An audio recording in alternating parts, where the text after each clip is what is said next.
la numeración, pero bueno. Muy buenas noches, bienvenidos todos. Muchísimas, muchísimas gracias por estar aquí. Gracias, Dani. Gracias a todos.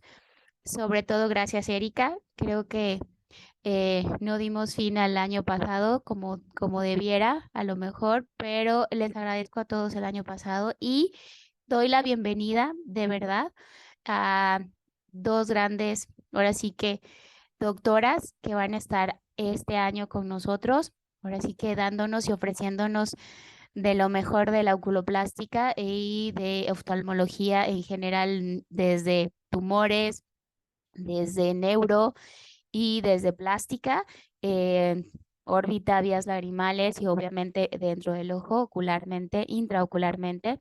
Las felicito. Les doy la bienvenida a la doctora Daniela del Río Mora. Bienvenida y muchísimas, muchísimas gracias por estar en este grupo, de verdad. Les voy a hacer un pequeño resumencito de su formación académica. Ella es egresada de la Universidad de Guadalajara. Realizó oftalmología en la Universidad Autónoma de Sinaloa y su alta especialidad de órbita, párpados y vías lagrimales la hizo en el Centro Médico Nacional 20 de noviembre. Estuvo también rotando en el Moorfield Eye Hospital, si mal no recuerdo, y también es de la Asociación para Evitar la Ceguera. Actualmente está en consultorio privado, Núcleo Médico Matute. Muchísimas, muchísimas gracias, Dani, por apoyarnos. De verdad te lo agradezco muchísimo y por traer a estos grandes ponentes que ahorita vamos a presentar. Y gracias también a la doctora Diana Elizabeth Hinojosa Arias. Muchísimas gracias si estás ahí, Dianis. Ella realizó su formación académica igual en la Universidad de Guadalajara. Hizo oftalmología en el antiguo Hospital Civil de Guadalajara, Fray Antonio Alcalde, y la alta especialidad en Centro Médico Nacional de la Raza. Bienvenida, actualmente está en la Clínica de Ojos. Gracias por ser pues, la vicepresidenta aquí con nosotros y la presidenta, la doctora Daniela, perdón, del Río. Muchísimas gracias, Dani, y muchísimas gracias, Dani, por estar con nosotros. Erika de la Rosa, que está por ahí presente, gracias por ayudarme el año pasado. Y sin más preámbulos, para darle tiempo al doctor, al ahora sí que invitado especial, de verdad es un honor presentarlo, el doctor David Arturo Ancona Lezama. Él es egresado, inició su formación en la Universidad de La Salle, realizó oftalmología y subespecialidad de retina y vitrio en la Asociación para Evitar la Ceguera en México. También hizo otra subespecialidad de oncología en el Wills Eye Hospital en Filadelfia. Hizo un doctorado en ciencias clínicas en el Tecnológico de Monterrey y tiene un sinfín de artículos por ahí que están presentados. Actualmente está en Monterrey y en Guadalajara. Bienvenido. Es un honor de verdad y espero que sea de lo más redituable y de lo más fructífero para que este año esté súper, súper, súper completo y sobre todo pues lleno de enseñanzas, ¿sale? Bienvenido, doctor, y pues ahora sí que este es su Zoom y su tema de hoy, que nos va a hablar del linfoma de órbitas, conjuntiva y anexos. Muchísimas gracias, doctor. Muchísimas gracias por la amable invitación y gracias por la presentación, doctora Cintia, y gracias por invitarme a esta charla, la doctora Daniela del Río, porque es uno de los temas que me emocionan mucho porque ya iremos viendo a lo largo de la plática que es uno de los tumores que afortunadamente tienen un buen pronóstico. Entonces, yo soy el doctor David Ancona y me emociona el día de hoy poderles platicar acerca del linfoma de órbitas, conjuntiva y en general anexos oculares. No voy a reportar ningún interés comercial en esta charla y empezando en materia, vamos a ver que seguramente estoy hablando con los meros expertos, esto está un poquito de más, pero los anexos incluyen la conjuntiva, párpado, glándula lagrimal y tejidos orbitarios. Hasta el 20% de las lesiones orbitarias pueden ser linfoma. Entonces, si uno como especialista ve lesiones de párpados, órbita o es orbitólogo, es muy probable que nos encontremos a lo largo de nuestra carrera estas lesiones. Pero deben saber que es una enfermedad rara. Solo el 2% de todos los linfomas son oculares, entonces están catalogados como una lesión rara. Y de todos los linfomas extranodales, solo el 8% ocurren cerca del ojo. Además, el 5% de los pacientes que tengan linfoma no Hodgkin van a tener involucro ocular. Entonces, hay pacientes que tienen linfoma no Hodgkin, pues, que por eso les revisamos el ojo, porque con alguna frecuencia, que es menor, pero existe, vamos a tener lesiones oculares. Es muy raro, 0.2 por cada 100,000 habitantes, y tiene cierta predilección por el sexo femenino, siendo unilateral la presentación más común y bilateral únicamente en el 15%. La mayor parte de los linfomas B, de los linfomas solitarios, son linfomas B de bajo grado y la mayoría son de la zona marginal. Ahorita vamos a platicar un poquito más de eso. Solo a breve recordatorio, los linfomas se dividen en Hodgkin y no Hodgkin. Hodgkin son aquellos que en patología se pueden observar las células de Reed-Steinberg, que son linfocitos B anormales, y se suele ver en pacientes más jóvenes.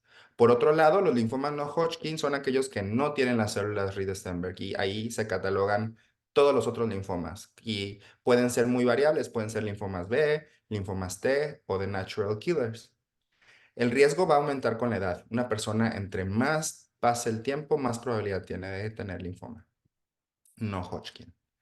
El inmunofenotipo de los linfomas oculares puede ser variable. Como yo les comentaba, el más común es de la zona marginal extranodal, aunque también hay linfoma folicular, sobre todo, por ejemplo, en la glándula lagrimal, hay linfoma del manto, linfoma linfoplasmocítico o difuso de células B grandes. Aquí es importante considerar que existen varias etiologías posibles. Una de ellas puede ser por anormalidades genéticas, por inflamaciones crónicas o disregulación en la inmunidad, como es la autoinmunidad, la inmunosupresión, que es la contraparte, y también existen ciertas hipótesis acerca de una teoría de la infección, debido a que observamos que los linfomas gástricos tienen asociación con el Helicobacter pylori. De tal manera que al día de hoy algunos linfomas oculares también se ayudan con adyuvancia con antibióticos y tienen buena respuesta. La presentación clínica de los linfomas en general suelen ser asintomáticos porque su crecimiento suele ser lento. Es raro encontrar dolor, puede existir diplopia, puede haber ojo seco como un síntoma inespecífico, sobre todo si hay infiltración de la glándula lagrimal.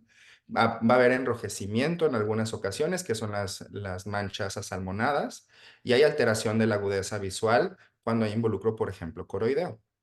8% nada más de los pacientes tienen síntomas B. La mayoría de los pacientes no saben que tienen un linfoma. Quédense al final de la plática porque les voy a ejemplificar un caso clínico muy interesante que habla acerca de una paciente que previamente no sabía que tenía linfoma. Vamos a ir por partes, entonces vamos a empezar por la órbita. Entre el 50 y el 60% de todos los linfomas de los anexos oculares ocurren en la órbita, entonces es más de la mitad. Existe la probabilidad de que uno como orbitólogo u oculoplástico pueda encontrar un linfoma orbitario. Seguramente en su formación habrán expuesto a algún paciente con linfoma orbitario.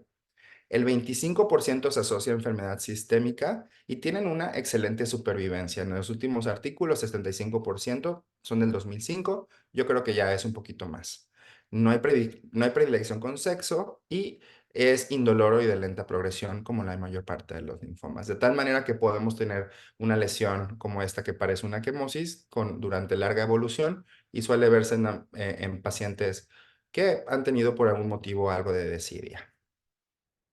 En cambio, en la conjuntiva también es muy frecuente, lo encontramos entre el 30 o 40% de todos los linfomas de anexos oculares y generalmente se observa entre los 50 y 70 años. La sintomatología suele ser mínima también, pueden tener un poco de sensación de cuerpo extraño, pueden hablar de enrojecimiento crónico, pueden tener un poco de irritación, incluso epífora o diplopia si es una lesión muy grande. Los de la glándula lagrimal estamos cayendo un poquito entre lo menos común. Está reportado entre el 7 y el 26% de todos los linfomas de los anexos oculares. Es más común en mujeres, como la mayor parte de los linfomas. Y el 51% suelen ser de células B de los subtipos de la zona marginal y folicular. Y la mayor parte suele ser asintomático. Los párpados son muy raros que se puedan infiltrar. Solamente es el 5% de todos los linfomas de anexos oculares y el predominio aquí suele ser un poquito más en hombres, masculino de 2-1. El 10% va a infiltrar el músculo elevado del párpado de tal manera que eso y y el peso mecánico puede generar una tosis. Saco lagrimal es sumamente raro. De hecho, si esta plática le hubiera dado la siguiente semana, les hubiera presentado el caso clínico de una paciente que vamos a ver mañana con un linfoma de saco lagrimal. En contexto, es una paciente que ha tenido varios linfomas y ya se estaba sospechando un linfoma, pero es un paciente que ha tenido epífora, que tiene eritema en la zona, diagnosticada previa como dacreocistitis, etc. En el menos del 5% de los casos se observa de todos los linfomas. Suele ser la presentación más rara, pero hay que acordarnos que el saco lagrimal también puede ser una estructura que se puede afectar por el linfoma. Lo más importante de generar una biopsia es llegar al diagnóstico. Realmente las biopsias muy rara vez son curativas porque suelen ser lesiones infiltrativas. Entonces, lo que queremos conocer en una biopsia es de qué estirpe es este linfoma, si sospechamos un linfoma. Primero, si es linfoma y luego de qué estirpe es o subtipo. Y eso lo hacemos por inmunohistoquímica y de acuerdo a los marcadores positivos podemos dar el diagnóstico de final del subtipo que se trate. Y ahorita vamos a ver un ejemplo. Hay diferentes clasificaciones, está la NARBOR y la que usamos más frecuentemente, que es el, el- el de tumores, nodos linfáticos y metástasis, y que depende pues de la localización, si va a tener involucro unio bilateral y si tiene infiltración sistémica. Hay variantes menos comunes, como son la histiocytosis de células de Langerhans y Rosai-Dorfman, el linfoma de células T y el linfoma de Burkitt, que también pueden presentarse y suelen tener un pronóstico un poco peor. Entrando un poco en materia, vamos a ver acerca de los tratamientos. Realmente, una vez hecho el abordaje diagnóstico, la sospecha diagnóstica, lo que tenemos que hacer es realizar una biopsia para poder sacar el diagnóstico histopatológico y la inmunohistoquímica, y eso va luego a desplegar, después de una revisión sistémica, los tratamientos que podemos ofertar. Y puede ser, si existe el linfoma sistémico, pues el tratamiento suele ayudarse con quimioterapia o, como les platiqué, con antibiótico-terapia. Pero si es únicamente regional, ya sea unilateral, vamos a tener alternativas que pueden ir desde cirugía, crioterapia, radioterapia, quimio e inmunoterapia. Y les voy a presentar los nuevos tratamientos que también existen para estas lesiones. Las cirugías suelen ser lesiones pequeñas y aisladas, es cuando son curativas, pero es importante, muy importante, y la parte más importante de una biopsia es estudiarla por anatomopatología y por inmunohistoquímica. La crioterapia es más bien un tratamiento complementario. A veces se realiza para generar debulking y tener menos tejido a tratar. Y los pacientes que no son candidatos a otra modalidad de tratamiento se les puede otorgar crioterapia como una alternativa, aunque vamos a ver que en estos nuevos tratamientos que presentaré el día de hoy ya tenemos una opción que es un poco mejor. La radioterapia es prácticamente nuestro tratamiento de elección, porque estos tumores suelen ser altamente sensibles a radioterapia.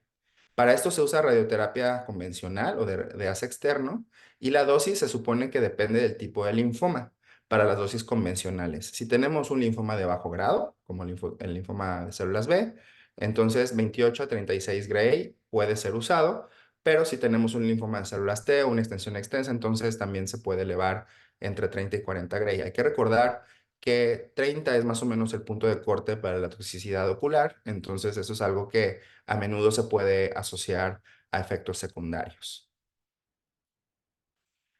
Lo bueno es de que suele tener un buen control local a 5 años. En dosis menores a 30 Gray se supone que se alcanza el 81% de curabilidad, que se mantiene a 5 años, y cuando es más de 30 Gray se mantiene al 100%. Aquí, como les platicaba, existe cierta toxicidad ocular que nosotros como oncólogos oculares vamos a detectar y puede ir desde ojo seco, cataratas, retinopatía por radiación o glaucoma neovascular.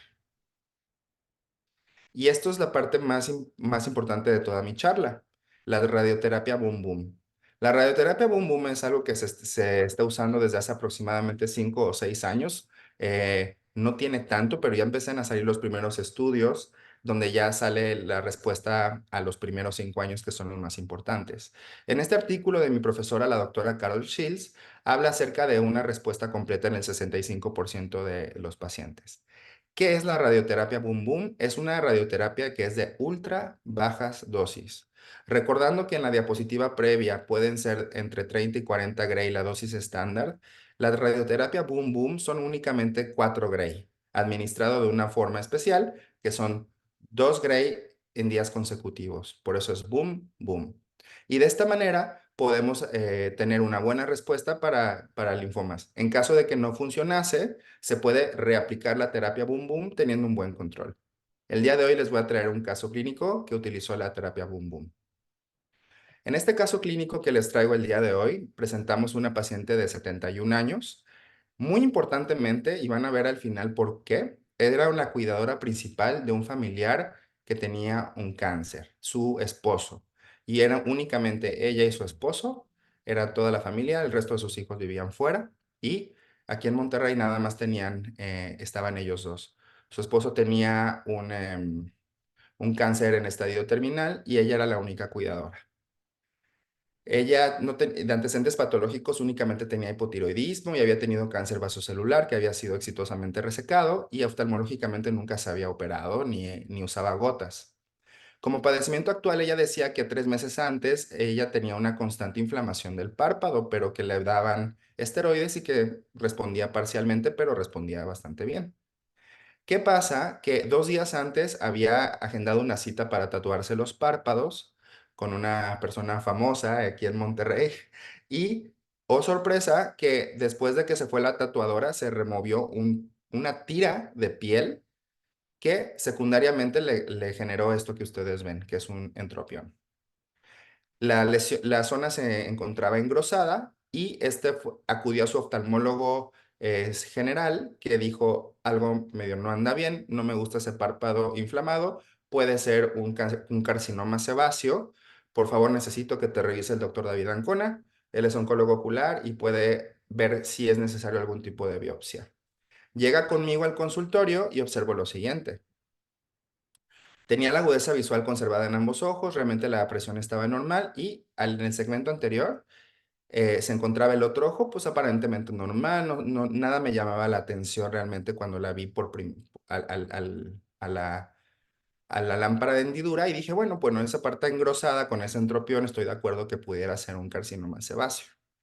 ¿Qué pasa? Que retraigo el párpado y vean lo que encontré. Encontraba esta lesión asalmonada casi 360 grados en el ojo aparentemente sano. Y en el ojo izquierdo por el que venía también encuentro esta lesión 360 grados asalmonada de bordes difusos en todos los fondos de saco. Y entonces el chip me cambió completamente. Dije, oh, creo que es un linfoma. Entonces yo le comuniqué esto a la paciente, mire, yo creo que esto que tiene pudiera ser un linfoma, afortunadamente tiene un excelente pronóstico y la idea es de poder hacerle la biopsia cuanto antes para poder iniciar su tratamiento y que usted esté bien. Recordemos que la paciente tenía la urgencia por quedar bien y le aterraba el hecho de que ella también, además de su esposo, tuviera cáncer. Entonces, ¿qué hizo? Lo que el 25% de los pacientes hacen, huyen del oncólogo. Entonces, la paciente fue por una segunda opinión y revisando en el fondo de saco, en el segundo oftalmólogo le dijo, es un linfoma, regresa con Ancona. Regresa la paciente conmigo y dice, ok, estoy de acuerdo, vamos a hacer la biopsia. Que es muy importante que sepamos, y seguramente ustedes lo saben si han visto pacientes con cáncer, que a nadie le gusta el diagnóstico y nadie sospecha el diagnóstico. El día previo, hace 2 días, se había tatuado en los ojos sintiéndose parcialmente bien. Y el día de hoy le estás diagnosticando un linfoma que para ella en su situación actual era aterrador. Entonces, francamente, manejaba muchísimas emociones por el contexto. Entonces, ¿qué le dije? Vamos a empezar el abordaje. Y lo que hacemos de forma rutinaria es medir el grosor coroideo bilateral. Y esto es porque es común, bueno, un 20, un 25% de encontrar lesiones coroideas cuando tenemos un linfoma conjuntival, orbitario. Entonces, parte del abordaje que hago como oncólogo ocular es también revisar dentro del ojo que no exista alguna infiltración que tuviéramos que tomar en consideración. Afortunadamente tenía grosores coroideos comparativamente normales. ¿Se acuerdan que tenía unas lesiones en ambos fondos de saco? Obviamente lo que había que hacer era hacer una resonancia magnética para descartar que no tuviera linfoma orbitario. Además que el linfoma orbitario, como sabemos, de las diapositivas iniciales, es una de las presentaciones más comunes. Afortunadamente, la resonancia magnética salió completamente normal. ¿Qué sigue después del abordaje inicial de los estudios? Lo referimos aquí mismo en iCancer Institute con nuestra hematoncóloga. Nuestra hematoncóloga tiene la función de rastrear sistémicamente al paciente para buscar algún tipo de malignidad, ganglio o algo que nos pueda orientar hacia un diagnóstico sistémico. Entonces, se le realizó biometría hemática, química sanguínea, examen general de orina, pruebas de función hepática, lactato deshidrogenasa, infecciosos y todos salieron normales afortunadamente, además de la exploración.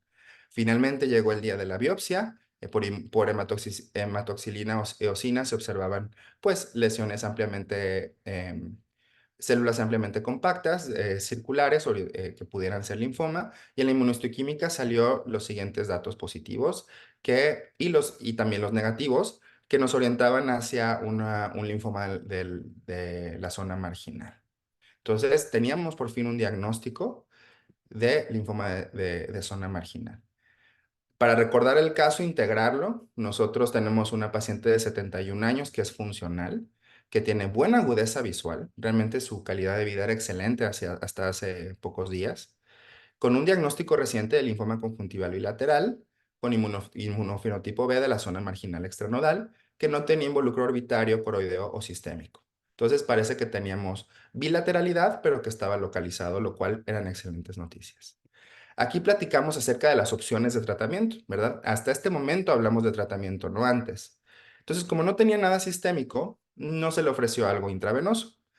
Lo que aquí, si hubiera sido unilateral, tenemos dos alternativas. Una es la infiltración de rituximab intralesional o la otra es radioterapia, ¿verdad?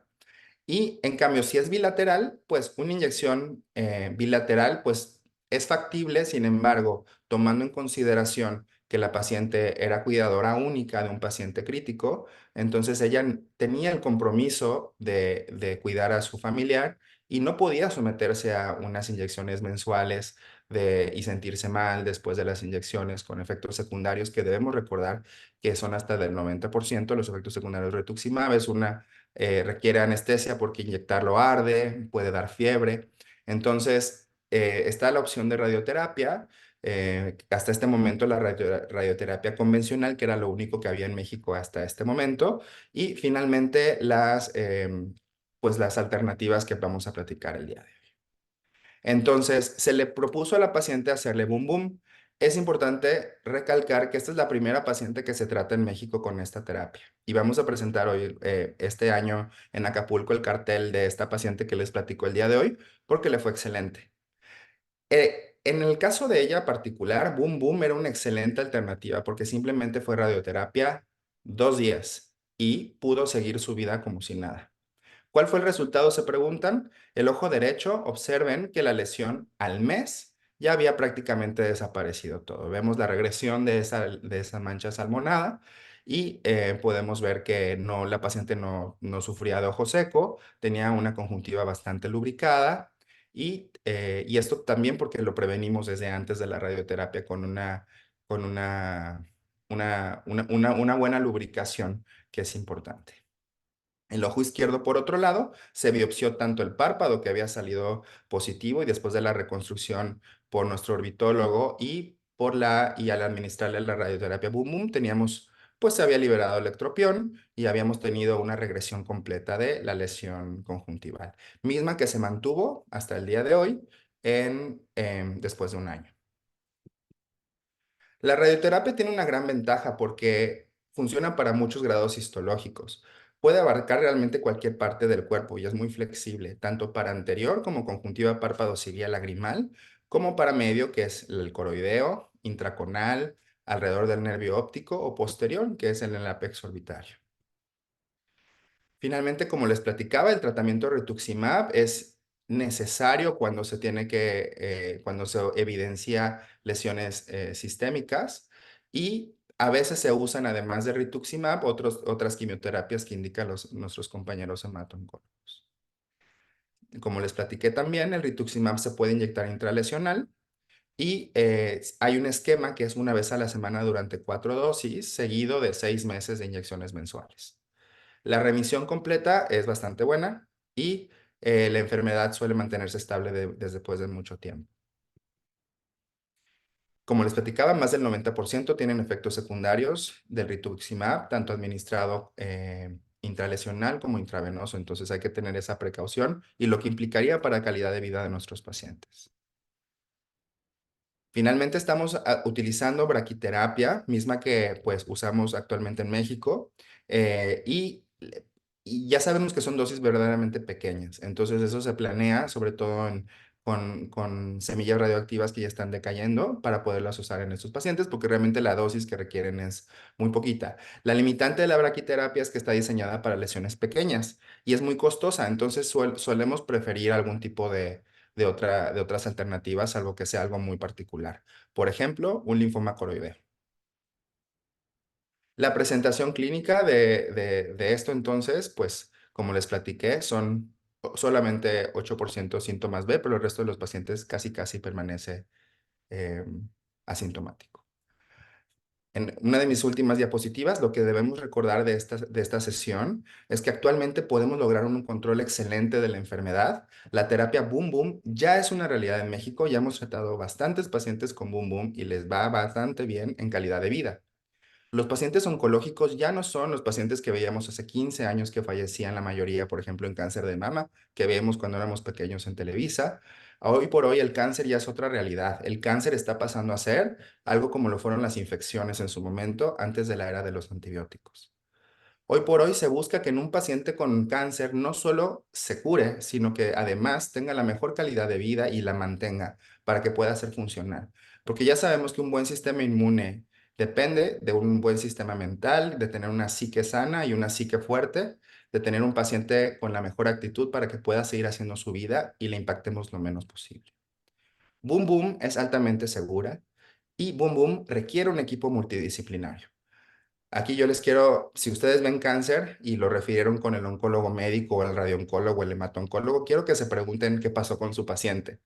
Y seguramente la mayoría fueron la última vez que vieron a su paciente. Y para recordarles el caso, acuérdense de que hasta un cuarto de los pacientes huyen. Entonces, la mejor manera para poder garantizar es realmente con otro oftalmólogo, que es aquí donde entramos los oncólogos oculares.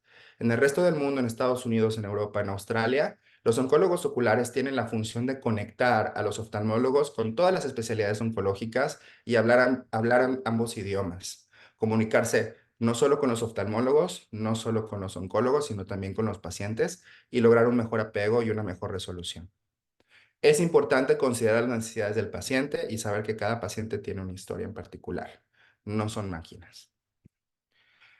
Formo parte de la Cancer Institute, un proyecto que el día de ayer cumplió 4 años y que estamos orgullosísimos de que esta red ya tenga 45 médicos trabajando en conjunto de diferentes especialidades. No solo hay oftalmólogos, hay radiooncólogos, hay hematoncólogos, oncopediatras, psicooncólogos, nutriólogos, oncólogos, que trabajamos juntos para poder brindarle la mejor alternativa a los pacientes con cáncer y que por primera vez como clínica pionera se le puede otorgar la mejor atención y complementar a veces lo que ya se inició como pacientes que llegan ya con un diagnóstico después de una biopsia orbitaria.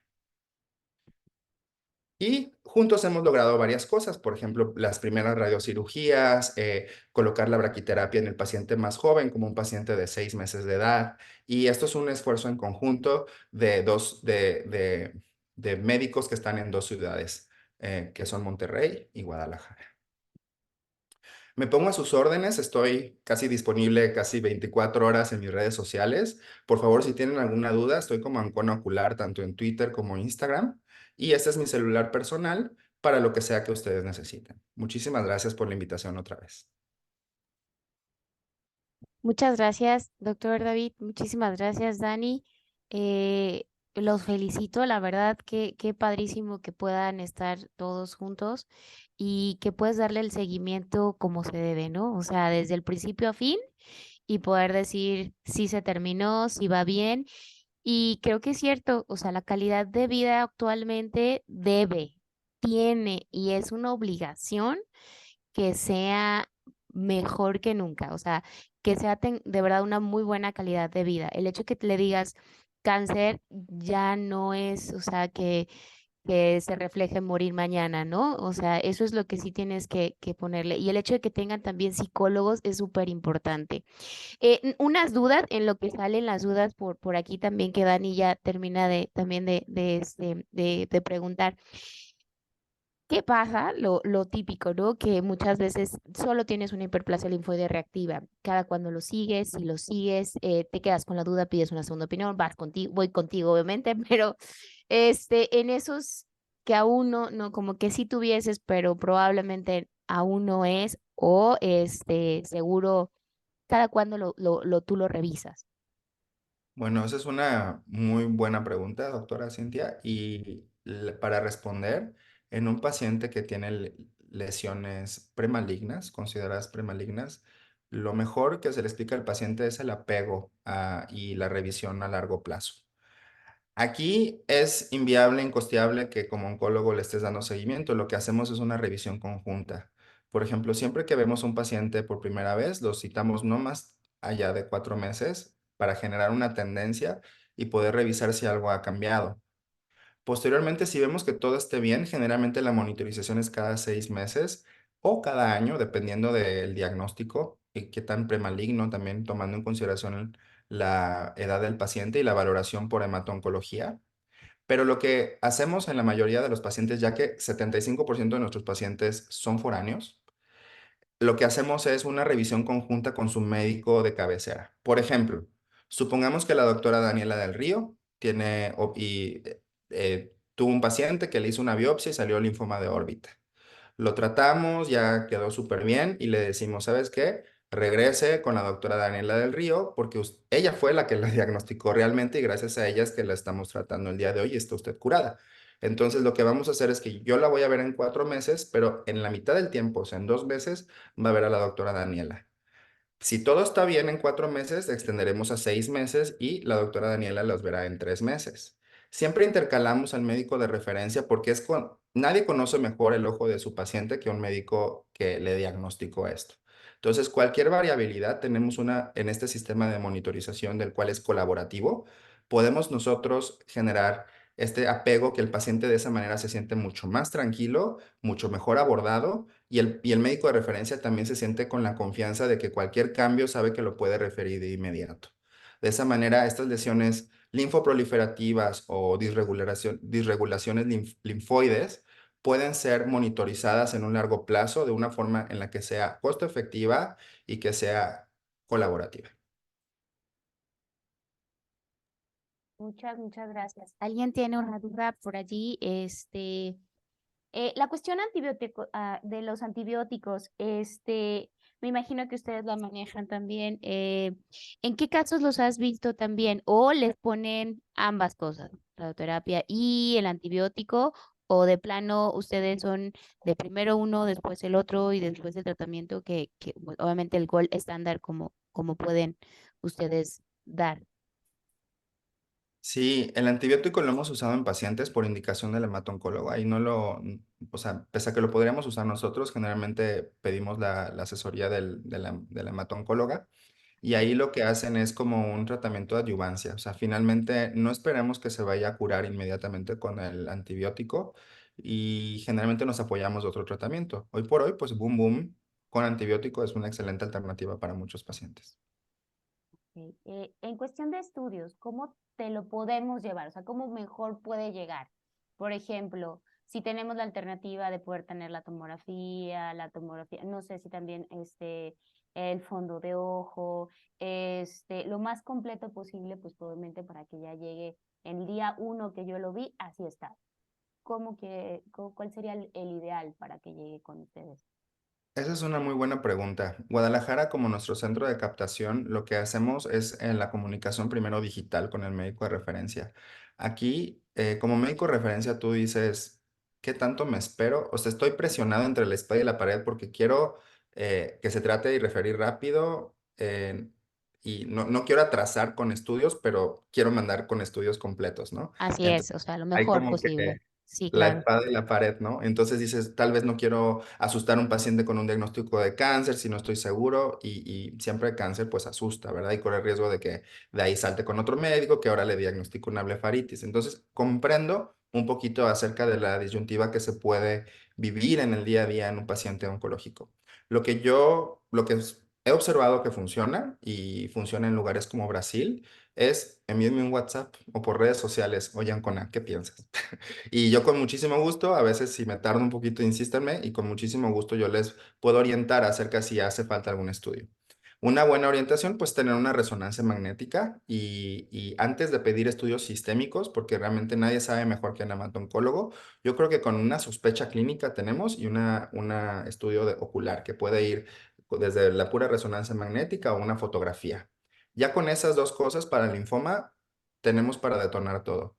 Hay médicos que prefieren decirles el diagnóstico de probable linfoma, dependiendo del paciente. Hay médicos que prefieren aventarnos eso a nosotros y nosotros estamos preparados para saberlo decir, para tener las menores probabilidades de que haya un impacto, como es el diagnóstico reciente de un cáncer, porque hay muchísimo duelo alrededor del miedo que supone tener un cáncer y yo me imagino, o sea, yo que tengo una historia familiar de cáncer, lo he vivido en mi familia y obviamente la idea es ahorita poder sentir que el paciente está empoderado porque hay alternativas.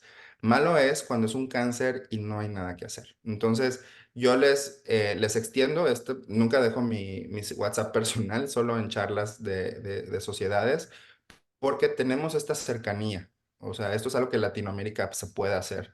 Entonces, en una valoración, oye, me echo una llamada rápido, realmente no, a mí me agradaría poderles apoyar en cómo pueda hacer, pero para el linfoma en particular, es la sospecha clínica del linfoma, ver una mancha salmonada o una biopsia positiva y una resonancia o un estudio ocular como una simple fotografía de segmento anterior suele ser suficiente. Muchas gracias. Por último, bueno, para mí, por último, para ya no invadirlas, no sé, la doctora Erika o la experiencia también de la doctora Arce, no, bueno, a mí me toca una celulitis, el típico de doctora, no sé qué es, ya le di tratamiento y pues no, ¿no? Entonces, ¿de dónde saco esa biopsia de esa celulitis? Cuando veo todo inflamado y a lo mejor no veo como tal la lesión asalmonelada o algo así, me voy a conjuntiva, muy fondo de saco, parece que como que aquí y me voy, obviamente, sí, cuando tienes ya el hecho de que la fue manejada y multitratada, pues yo creo que tienes que irte a una biopsia y tienes que irte a buscar más a fondo, ¿no? O sea, ya debes de pecar y empezar a dudar de algo maligno, ¿no? Eh, ahí, en este caso, ¿cómo harías la biopsia o cómo manejan las biopsias ahí? Hay casos muy difíciles, les voy a platicar uno en particular que de hecho es de Guadalajara, de un paciente del civil. Si conocen a la doctora Miriam, que es excelente médico y gran amiga, me dice, oye, David, tengo esta paciente, es amiga de un familiar y necesito que por favor le eches un ojo. Es un probable linfoma. El linfoma se había diagnosticado por medio de una biopsia en otro lado, realmente quería explorar acerca de las opciones. Cuando son biopsias que vienen de otro lado, generalmente les sugerimos que se hagan el proceso de una revisión por parte de nuestro equipo de oncopatólogos, porque en ese caso en particular resultó ser una celulitis fúngica. Entonces, en esa re-revisión pudimos ver que no era un linfoma y afortunadamente dijimos, no es un linfoma, la referimos con el infectólogo y la paciente se va feliz y contenta a su casa. Entonces, nosotros estamos, no todavía, pero estamos abiertos a la posibilidad de poder brindar nuestro servicio de patología si ustedes así lo requirieran. ¿Sabes qué es que me quedó la duda? Es una inflamación, pero no le hicieron inmunistoquímica. Con mucho gusto nosotros podemos programar la recolección si ustedes lo desean y ni siquiera yo entrar a la ecuación simplemente como una mayor certeza de que pues van a tener estudios de extensión desde el punto de vista de oncopato, quienes ya tienen mucha experiencia en patología ocular y que está más cerca que pues enviarlo a otros lugares como Ciudad de México. Parte de la oncología es que forzosamente se tiene que descentralizar porque pues oncología y cáncer hay en todos lados. Entonces realmente lo que quede Así más es, por cerca y supuesto. podemos, si podemos aportar de esa manera pues a que ustedes tengan mayor certeza y mayor seguridad en otorgar un diagnóstico, pues encantados. Igual al mismo celular. Ujú. Pues muchísimas gracias. ¿Alguien o alguna duda? Doctora Dani, te cedo la palabra. Hola, buenas noches. No, pues agradecerte, David, por compartirnos tu conocimiento, lo que has aprendido, lo que estás haciendo, que básicamente, pues todos lo que queremos es ayudar al paciente, ¿no? La forma en la que podamos llevar al paciente. Entonces, muchísimas gracias por charlar aquí con nosotros. Y pues nada, estar al pendiente de las siguientes sesiones que va a haber. La que sigue es en marzo, esa vez presencial en la casa del oftalmólogo. Y la que sigue, Creo que tiene una pregunta, no, un comentario la doctora Luz. vamos a ver. Aquí ya sí hay una pregunta. ¿Quieres leerla, Cintia? Pues más que nada, muchas felicidades. Le estoy felicitando al doctor David. Excelente, interesante presentación. Y mencionaba de su experiencia la doctora Erce, que es muy buena también. Ay, ya se me fue aquí. El rituximab, excepto en los linfomas muy diseminados. No sé su experiencia, doctor, los cuales son muy raros, así como los linfomas de células T y son muy difíciles de tratar. Mi pregunta con la doctora Arce fue rituximab intravenoso, me imagino, sistémico, o fue el local, me imagino que sí fue sistémico. Y la doctora Jimena quiere plantear una pregunta. No sé si Anita le puede dar el micrófono un ratito también. Para contestar la duda de la doctora Luz, que muchas gracias por la pregunta. Sí, cuando es difuso, pues estamos hablando de otros pronósticos. También en linfomas de células T suelen responder un poquito menos, ¿verdad? Ahí no sugerimos de inicio boom boom. Ahí es importante recordar que, bueno, al menos nosotros en una medicina muy estadounidense, lo que hacemos es sesionar nuestros casos reto, que son la mayoría, con todo el equipo de nuestra red de médicos, los 45, no todos se conectan, se les convoca a los importantes, pero ahí se discute, por ejemplo, los tratamientos con, por ejemplo, hemato-oncólogos. Eso se llama tumor boards. Los tumor boards se hacen en oncología en general, es algo más oncológico que oftalmológico. Pero en los tumor boards tienen la finalidad de poder llegar conjuntamente a una sugerencia de tratamiento, escuchando a los médicos involucrados, como el hematoncólogo. A veces se invitan a los médicos de referencia para que den su opinión y generalmente es una sesión a puerta cerrada. Entonces, sí, los casos, para responder, los casos pues, más raros se tratan de forma diferente. Ahí sí probablemente requeríamos radioterapia altas dosis y explicando que pues existe pues toda los efectos secundarios que ya conocemos y ya platicamos. Y en caso de rituximab, pues había una monitorización con hemato-oncología, pues para tratar de brindar la mejor alternativa. Ha pasado que aquí el oncólogo ocular, en este caso yo, y el médico de referencia, en ese caso ustedes, lo que hacemos es detectar la tendencia de disminución del tumor mediante la exploración oftalmológica. Entonces, inician el tratamiento de rituximab, el cual pues suele ser un poco prolongado, y vamos reportando cómo va disminuyendo por medio de fotografías seriadas, lo que vimos en la presentación del caso clínico. Si vemos que no hay una resolución completa o vemos que hay un retroceso, una recurrencia o una nueva lesión, lo que hacemos es reportar a nuestro equipo para que se modifique el tratamiento o se dé algo más, por ejemplo, radioterapia después de rituximab o rituximab y alguna otra quimioterapéutico o algún antibiótico o todo, ¿no? En algunos casos, pues es necesario. Es importante que el fin de esta charla era platicar acerca de la mayoría, pero pues hay casos que son un caso muy reto y en ese caso, pues hay veces que no son curables, se tiene que decir. Pero bueno, eso es lo que sucede cuando hay linfomas atípicos.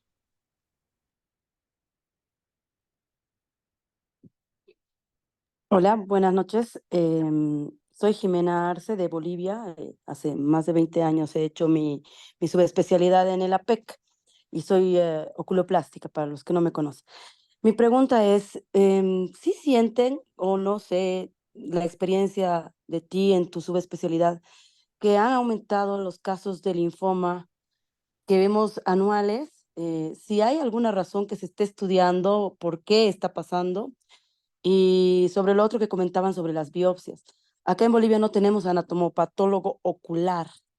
Entonces, yo tenía un paciente que le he hecho una biopsia, salió negativa, segunda biopsia, negativa, tercera biopsia, entré ya con otorrino porque ya el linfoma había, yo estaba segura que era linfoma, había atacado senos paranasales y salió negativa. Se perforó la córnea en esta descompensación que tuvo y que yo seguía sin diagnóstico y obviamente ningún oncólogo iba a iniciar un protocolo de tratamiento si no hay un diagnóstico definitivo. Y recién la cuarta biopsia me dio positiva, ¿no? Entonces, sobre lo que decían de dónde tomar la biopsia, pues en este paciente yo he tomado de todo lado y de todo lado salía negativa. Yo creo que también es muy importante la relación buena con un buen anatomopatólogo, porque aunque uno esté seguro, lo que manda es la biopsia, ¿no? Entonces, comentanos si has notado que hay una mayor frecuencia del linfoma a nivel mundial, a nivel orbitario, etcétera. Doctora Jimena, muchísimas gracias porque de hecho sí, hay un reporte que se hace anual que se llama Globocan. Globocan es un reporte mundial de los números del cáncer y hablan de todos tipos de cáncer del cuerpo. Se- Según las estadísticas, para el 2040 va a haber un aumento en el diagnóstico de cánceres en un 47%. Entonces, esa sensibilidad que usted ha tenido de que está viendo más pacientes con linfoma, es cierto. Y lo más probable es que veamos cada vez más y más y más cáncer. La razón real es multifactorial porque pues hay más contaminación, hubieron accidentes nucleares ya en algunas ocasiones y sabemos que los isótopos que vuelan y dan vueltas en la Tierra no van a degenerar en los siguientes 500 años. Existen diferentes teorías acerca de la exposición solar, de algunas otras mutaciones en ciertas regiones genéticas y pues los realmente saber cuál es el origen, porque puede ser incluso en mayores grados de infecciones, pues va a ser difícil de contestar. Pero lo que sí sabemos es de que cada vez va a haber más cáncer. Eso nos exige tratarlos mejor. Por eso yo digo que los pacientes con cáncer, que el cáncer se va a volver como las infecciones en un futuro, que van a ser altamente curables, dándole la terapia más efectiva. Entonces, para responderle se me hace muy desafortunado que usted haya tenido que vivir esta experiencia y que gracias a su insistencia haya podido llegar al diagnóstico final, porque pues realmente usted estuvo comprometida con el diagnóstico de un cáncer y finalmente lo fue. Entonces, eso habla de un compromiso con su paciente, lo cual creo que es donde debemos estar todos. Y sí, las biopsias es un tema. ¿Por qué? Porque deben de saber que los linfomas, ya sea los intraoculares o los de anexos oculares, son células friables. Entonces, si no hay un manejo adecuado de la muestra, corremos el riesgo de tener falsos negativos, como es lo que le sucedió. Entonces, lo que hacemos es tener mucha comunicación de, oye, Ancona, vamos a hacer una biopsia, si estoy cerca, ¿verdad? Si estoy en Bolivia, pues está más difícil, pero yo les puedo sugerir ciertas cosas, por ejemplo, si en el medio de preservación o ver, y eso va mucho a depender de un trabajo estrecho con el patólogo o con el oncólogo ocular en este caso, porque depende de cuándo van a procesar la biopsia el hecho de que puedan llegar o no al diagnóstico. Le voy a poner un ejemplo. Si, por ejemplo, aquí los patólogos, todos quieren ser patólogos porque trabajan de lunes a viernes en horarios laborales y el fin de semana no se enteran de nada. Si haces una biopsia el viernes y se procesa el lunes y estaba en fresco, ahí no va a salir nada, ¿verdad? Entonces, oye, patólogo, voy a hacer mi cirugía tal día, la vas a procesar luego, luego para saber si te la refrigero y te la doy en fresco o me vas a dar algún medio buffer para que pueda preservarse más tiempo. Ah, bueno, entonces ya hay una comunicación con el patólogo que puede prevenir eso, al menos esos falsos negativos, pero cierto es que pueden existir, ¿no? Como el caso que les platicaba que era una celulitis fúngica. Entonces, a veces tenemos que repetir las biopsias y eso es algo que se hace en algunos pacientes porque como usted hay una alta sospecha clínica. Si existe una sospecha clínica, nosotros le creemos al médico hasta no demostrar lo contrario y somos muy extenuantes en el proceso para poder llegar al diagnóstico final. Entonces, creo que es admirable el hecho que usted haya persistido y a pesar de todas las complicaciones haya podido llegar al diagnóstico. Finalmente hizo lo que mucha gente debería hacer por un paciente con cáncer, que es no desahuciarlo. Y aunque es desafortunado que haya tenido que vivir ese proceso, afortunadamente hoy en México ya no es ya es una realidad el hecho de que podemos otorgar un mejor tratamiento y diagnóstico a nuestros pacientes. Muchísimas gracias, doctora Jimena, muchísimas gracias. Mencionaba también la doctora Luz María Arce, que también es muy importante el protocolo previo para el tratamiento con el manejo de los tratamientos de rituximab en este caso. Ya por último, interferón alfa, ¿están manejando o solo rituximab como medicamentos sistémicos? El interferón alfa pues, lo solemos usar más para otras Local. lesiones. Ah, ok, ya. Sí, como escamosos. Sí existe algún tipo de uso en linfoma. Actualmente no es de primera elección, pero cuando se necesita se puede usar previo consenso, ¿no?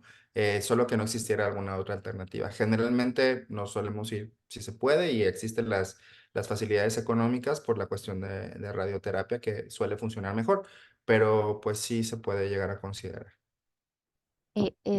Por último, muchas veces, a veces, el platicar con el patólogo creo que es muy ideal, doctora. A veces yo sé que es súper difícil. Yo, literal, cuando estuve en Lagos, fui personalmente y le pregunté cómo quiere la muestra, ¿no? Y le dije, ¿sabe qué? Es muy chiquito, tiene tanto, mide tanto, la lesión, diga cómo se la entrego. Entonces, muchas veces ellos me dicen, sí, si la vas a hacer ahorita, la quieres ahorita, en alcohol o fresca o con otro medio, literal. Y también me ha pasado que hasta ellos me dan el medio y me dan todo el frasco y me dicen, así, aquí lo quiero y quiero el resumen así, el formato así, el escrito así, o sea, todo tal cual, ¿no? Porque muchas veces, bueno, también me ha pasado, ¿no? Que cuando estás en un instituto grande, pues nada más, biopsia de tal, ajá, sí, y el patólogo pues también necesita información, ¿no? Entonces, creo que sí, también la comunicación, como dice el doctor Ancona, la cuestión en medicina integral es lo mejor para una muy buena calidad de vida en general con los pacientes. Muchísimas gracias, doctora Jimena, por escucharlos, al doctor. Y pues Dani, pues ya, creo que ya. Gracias. Sí, pues básicamente, darle las gracias por acompañarnos a todos, en especial a ti, Ancona, y pues, por ahí te vamos a estar dando lata. Invitarlos también a la siguiente sesión, que es el 7 de marzo, ahí en la casa del oftalmólogo. Muchísimas gracias y claro, no es lata, de verdad. Cualquier cosa me escriben. Gracias, Dani. Muchísimas gracias. Nos vemos el 7 de marzo. Gracias, gracias, saludos, gracias a todos. Hasta luego.